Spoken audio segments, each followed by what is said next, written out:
product provided by Nintendo.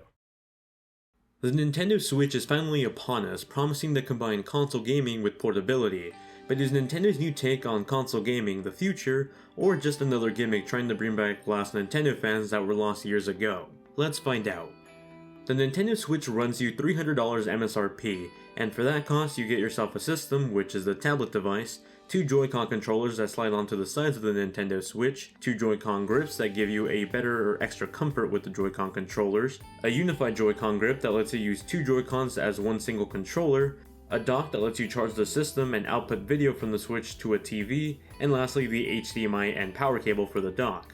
The Nintendo Switch offers 3 methods of play: Tablet Mode, TV Mode, and Tabletop Mode. The Tablet Mode turns the Nintendo Switch into a handheld device that you can play on the go. Just slide on the 2 Joy-Cons to the sides of the Nintendo Switch and you got yourself a portable Nintendo system. The device is incredibly light, and I think that's the first thing anyone using the Switch for the first time will notice. It's portable, but larger than handhelds we've used before, like the new Nintendo 3DS XL and the PlayStation Vita. The Nintendo Switch's 720p touchscreen is 6.2 inches diagonally. For reference, the PlayStation Vita uses a 5-inch screen diagonally, so the Vita entirely almost fits inside the screen of the Nintendo Switch. The touchscreen on the Nintendo Switch is a capacitive IPS display, meaning that you get good viewing angles and you can also use your fingers as touch devices and not just a stylus this time around. At the bottom of the display are 2 little speakers that are pretty loud for at-home use, but if you're in a loud crowded area like a classroom with a lot of kids or students, do expect to have some trouble trying to hear the game clearly. At the bottom of the Switch, there is a USB-C port that's used to charge the system. You can use the provided AC adapter or even use a USB-C to USB cable if you want to charge it with something like a battery bank. On the back of the system, underneath the Nintendo Switch logo, is a kickstand that can be used for tabletop mode. Actually, one cool touch is that underneath the kickstand is a hidden microSD card slot where you can increase the 32GB of storage on the Switch with microSD cards up to 2TB. Speaking of storage, out of those 32GB of onboard storage, only about 26GB of that storage is usable, so take that into consideration if you want to get your games digitally in the future. If you're buying physical games, you don't need to worry about having to install them like on PS4 or Xbox One. Next to the kickstand are 2 holes for the fans on the system. You'll find one more at the very top of the device too. While the system can get warm, it's never really bad at all, to the extent I've felt on some Android and iPhones that got hot in the past. It's actually more warm when you're using it on the dock as expected since it's running at a faster clock speed, but in portable mode it's actually fairly cool. Additionally, since the fans are pointed away from where your hands tend to rest on where the Joy-Cons are, I never really felt the hot air come out of the Switch on my hands, so it wasn't really an issue either. At the very top of the system, next to the fan exhaust I mentioned earlier, is the power button and a volume rocker. There's also a headphone jack and a slot to insert your game cartridges. The game cartridges are pretty tiny, significantly smaller than the 3DS cartridges, and in fact they're about the same size as PlayStation Vita games, only slightly thicker. Even the boxes kinda are more reminiscent to PSP game boxes too. Now let's move on to the Joy-Cons. These tiny controllers are like Super Wii remotes with much more advanced technology. The left Joy-Con has a separate D-pad and an analog stick that you can click in as a button. There's also a minus button that acts like the select button, and at the very bottom is a screenshot button. You can press this at any point in the game or on the system to take a screenshot and save it to the system memory or an SD card. Later on in the future, you'll actually be able to use this button to record gameplay too. Towards the top of the Switch, you'll find an L and ZL shoulder buttons. These are digital buttons, meaning that they actually just click once and that's it. There's no sensitivity sensors at all. On the right Joy-Con, you'll find 4 face buttons almost completely identical to the face buttons on the new 3DS XL in terms of size, but these are much clickier. Underneath those buttons is another analog stick and a home button that takes you to the main menu of the system. At the top, just like the left Joy-Con, you'll find the plus button that acts as a start button, and then 2 more shoulder buttons. 2 major differences between the left and right Joy-Con is that the right one features an NFC reader, so this is where you'll scan your amiibos during gameplay or on the system menu, and the right Joy-Con also has an IR camera at the very bottom, and this just kinda helps out with the gyroscope on the left and right Joy-Con to provide more accurate motion controls when you're playing games like ARMS. Both Joy-Cons feature a new advanced rumble feature that Nintendo is calling HD Rumble. These actually give the Joy-Cons the ability to make certain vibration sensations that feel like real in-game elements. Take for example Mario Kart 8 Deluxe. At the start of the race, it truly does feel like a car's engine is revving up in your controller when you press the acceleration button. It's truly something innovative in controller technology and something you really should experience. On the sides of the controllers are 2 shoulder buttons labeled SL and SR. Behind the shoulder buttons is one more button, and this acts as the release for when you want to slide the Joy-Cons away from the Switch, which brings us to the tabletop mode. The tabletop mode has you remove the Joy-Cons from the sides of the Switch and use the Switch's kickstand to use the device as a monitor. In tabletop mode, you can play with the numerous amount of controller options, such as a pair of Joy-Cons as one controller, a single Joy-Con sideways as one controller so you can play 2 players, only certain games support this like Mario Kart 8 for example, and the Nintendo Switch Pro controller that you can buy separately from the system. I found myself playing this most often when traveling on a train with a table in front of me, or somewhere like a coffee shop where there's always a table in front of me. Lastly, there's the TV mode, and this is where the Nintendo Switch dock comes into play. You connect the dock to a power outlet and to your TV with an HDMI cable. Now just dock your Switch, and suddenly your Switch is on your TV and being charged too. Just like the tabletop mode, you can play with the numerous amount of controller options mentioned before, but now on a larger screen with a max resolution of 1080p instead of the 720p screen on the Nintendo Switch tablet. This also lets the Switch run at a faster clock rate speed, using up more of the console's power to output better looking visuals in TV mode over the portable mode. You'll also find 2 USB ports on the left side of the dock and one hidden in the back where you can plug in your Pro controller so they can charge while you play. Let's talk about the hardware.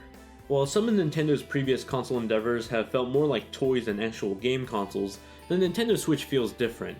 Sure, it's not going to kill your Xbox One or PS4 in terms of the visual department anytime soon, but Nintendo certainly didn't cheap out on making the hardware for the Switch. In portable mode, the device is light, slim, and feels great in hand, but if you do plan on taking this on trips, I recommend investing in a carrying case or a pouch. The small Joy-Con controllers feel great in hand despite me being a larger than average man standing at 6 feet tall.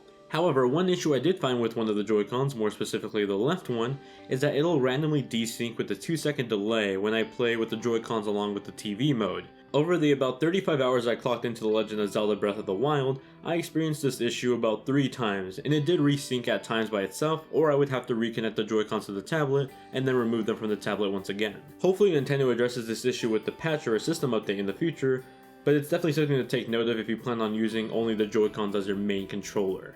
For those of you looking to use Bluetooth headsets with your Switch, you're out of luck. You'll have to use a wired headset to your Switch system to get any form of audio with headphones. Even worse is the sold separately Switch Pro controller is also missing a headphone jack, meaning you can literally only use headphones while using the system in portable mode or when the system is literally in front of you. Let's move on to the software. Remember how sluggish the Wii U operating system was and how Nintendo slowly released system updates that made it somewhat faster? Well, forget all of that because the Nintendo Switch is fast and slick. Everything on the system has been simplified. The home screen gives you a glance of the games that you have installed on your device, along with the row of icons to quickly access system features. There's a news icon that gives you announcements and updates from Nintendo, an eShop shortcut where you can download new software and demos to your Nintendo Switch, a gallery shortcut where you can view all the screenshots you've taken before, and you can even edit the screenshots by adding text to them and saving them to your system. I'm sure plenty of memes will be coming out of this system because of this. The next icon lets you see what controllers are being used and lets you manage them, while the last 2 buttons give you access to the system settings and then the option to turn off your system or put it into sleep mode. While in portable mode you could actually touch certain icons and see more information, like tapping the battery to see how much exact percentage you have left on your system. When your Switch is in sleep mode, you can wake it up by pressing the power button, and this brings you to a lock screen with news and your last used application. You can unlock the Switch by pressing the same button 3 times, but you can also turn off the lock screen entirely in the system settings if you don't want to use it. Now, with any new game system, just as important as the hardware are the video games. In North America, the Nintendo Switch will launch with just a little bit over 10 games, and some of those games include 1-2 Switch, Fast RMX, Just Dance 2017, I Am Setsuna, Legend of Zelda Breath of the Wild, Snipper Clips, Skylanders Imaginators, Shovel Knight, and Super Bomberman R. Of those games, here are some highlights for the games I played before. 1-2 Switch is the Wii Sports of the Nintendo Switch. While you do have to buy it separately, it helps demonstrate the technology of the Joy-Cons, specifically the motion controls and the revolutionary new HD Rumble feature. It's a party game at heart that you'll play with friends or family whenever they come over during the holidays, but that's probably it. Fast RMX is the F-Zero game that you've been asking Nintendo to make for years now, but without the F-Zero name. Snipper Clips is a fun co-op puzzle game that shows off the great use of the Joy-Cons when you play them sideways in co-op mode. You play as 2 paper craft creatures trying to form shapes and move objects to solve puzzles. It's cute and a ton of fun. Lastly, Legend of Zelda Breath of the Wild is the big Nintendo game at launch that brings vast open world exploration found in a lot of modern Western RPGs like Skyrim to the Legend of Zelda series. Add on an interesting story with, for the first time, voice acting for some of the major characters, and you got yourself one legend that you don't want to miss. Later on this year, Nintendo will be adding virtual console games to the Switch, bringing a catalog of classic Nintendo games from the past to the present, ready to play either at home or on the go. Nintendo has announced a few other titles coming to the system in year 1, along with a few announcements from third-party developers working on games right now too. Super Mario Odyssey, Splatoon 2, Mario Kart 8 Deluxe, Skyrim, Sonic Mania, Minecraft, FIFA 2018, and Fire Emblem are all coming later this year.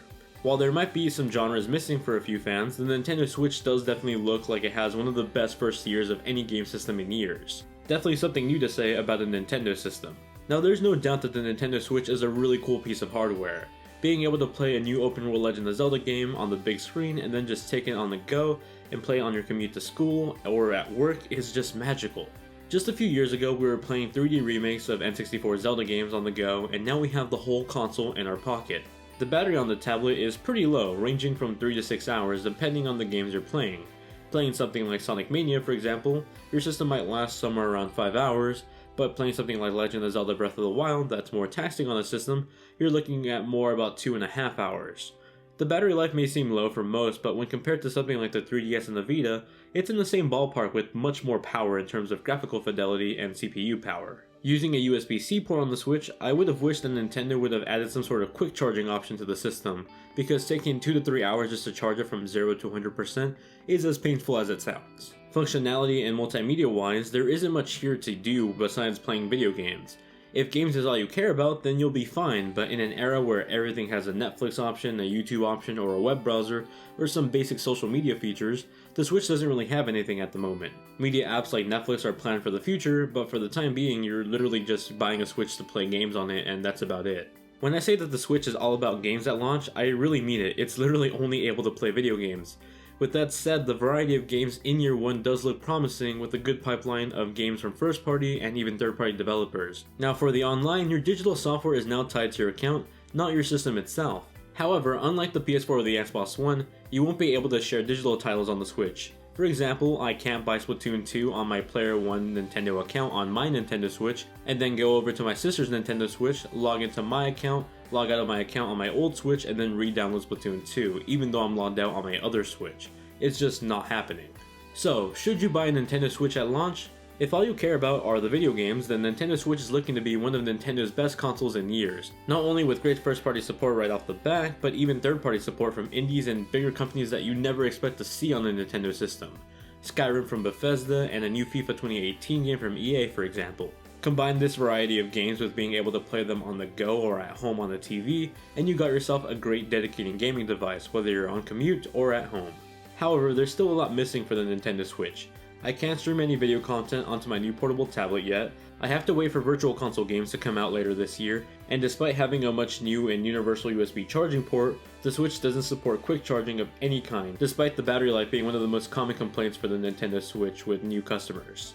If all you want a Switch for is to play video games with the choice of playing them anywhere you want, then the Nintendo Switch definitely lives up to the hype. It may not be as powerful as current home console competitors, but it's definitely the future in terms of handheld gaming. Plus, when was the last time you were able to play Halo 5 or Uncharted 4 on a portable device not connected to the internet?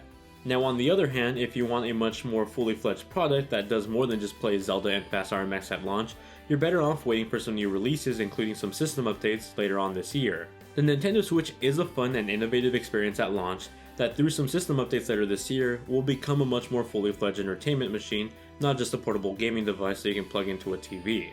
The only question is, do you want to play those new games now, or would you rather wait for the software updates later on this year?